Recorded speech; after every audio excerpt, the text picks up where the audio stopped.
The Toronto Blue Jays got busy over the offseason. With fan favorites of Teoscar Hernandez and Lourdes Gurriel Jr. gone and new faces brought in, this is a whole new look for the Toronto Blue Jays.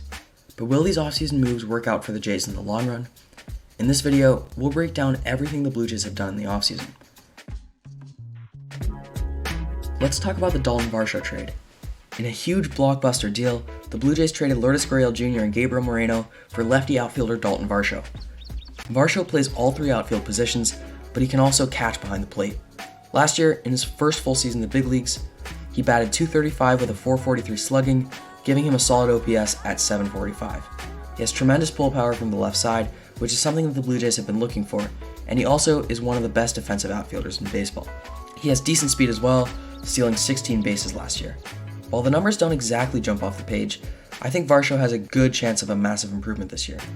With a full year of Major League experience now under his belt, and having been a top prospect in his youth, I think this could be Varsho's year to really start hitting. Playing in the AL East ballparks and in a stronger lineup won't hurt either. Also, the shift being banned will help him in particular because he's a lefty pull hitter who is vulnerable to the shift. I'm really excited to see Dalton Varsho play, but does this trade really make sense for the Jays? The Blue Jays traded Lourdes Gurriel Jr. and number one prospect Gabriel Moreno for Dalton Varsho. Lourdes Gurriel will be a free agent at the end of the next season, and there's no doubt he'll ask for a lot of money. Money the Blue Jays probably won't want to spend on him. So replacing him with a young lefty outfielder with more years of control not only fulfills our need for power-hitting lefties, but it also locks down our outfield for the next few years.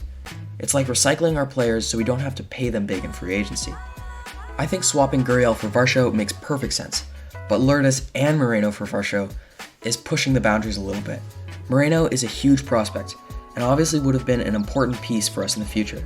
It's a huge load to give up. Furthermore, the Jays now have fewer pieces to move at the trade deadline.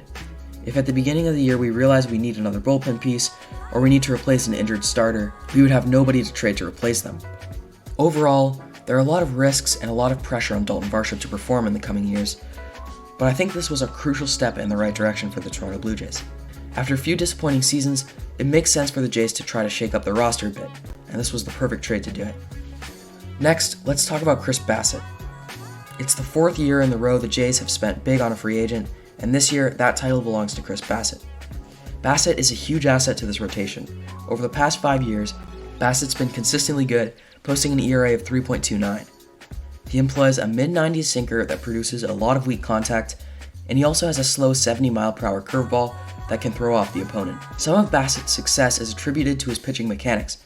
He hides the ball well and lunges towards the plate, and it could definitely be part of the reason why hitters seem to struggle against him. Overall, being paid $63 million over the next 3 years, he locks down the middle of the rotation well, and he's a perfect addition to the Toronto Blue Jays.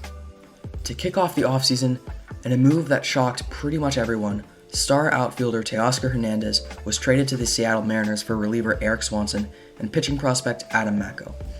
First off, Erik Swanson is the real deal, and he's slated to be the Blue Jays' new setup man in front of Jordan Romano this season. He had a breakout year in 2022, posting a sparkling ERA of 1.68 over 57 games, with a little more than a strikeout per inning. Swanson is a fastball splitter type guy, and both pitches are good. While his fastball sits in the mid-90s, he locates it well, and it complements his splitter perfectly. He can also sprinkle in a slider. There's no doubt you'll be seeing a lot from Erik Swanson. Next up, the pitching prospect Adam Macko. He's slated to be the Jays' number 8 prospect for the start of 2023. I wouldn't be surprised to see Macko come up in a few years and be a solid middle-of-the-rotation type starter. But are these two pitchers really worth it? When I saw this move, I was immediately appalled, but in hindsight, the trade does make a good bit of sense. Hernandez will be a free agent after next year, and being a perennial silver slugger type player, he'll probably ask for $20 to $25 million a year, and the Jays won't be able to pay him, especially while they're thinking about extending Vladimir Guerrero Jr. and Bo Bichette.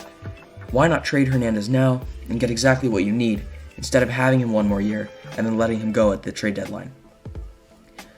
The Jays' immediate replacement for Teoscar in the outfield right now is Kevin Kiermaier, who will be playing center field, with George Springer expected to shift to right field. Again, this is a big boost to the outfield defense, and moving Springer to right field may prevent more injuries for him. Overall, I think this trade does put the Jays in a better position.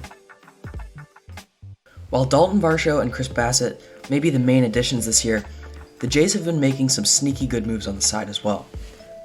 First off, They picked up Brendan Belt on a 1-year, $93 million deal. He's a veteran lefty bat with some potential. Although he had a bad year last year, he had a nagging injury that held him back, which is now resolved. Hopefully, this means he'll go back to being the elite lefty bat we know. But at the very least, he'll provide the Jays with some more outfield and first base depth to back up Vladdy, and also will provide a veteran presence on the bench. The Jays also picked up Junior and Julian Fernandez, two flame-throwing relievers.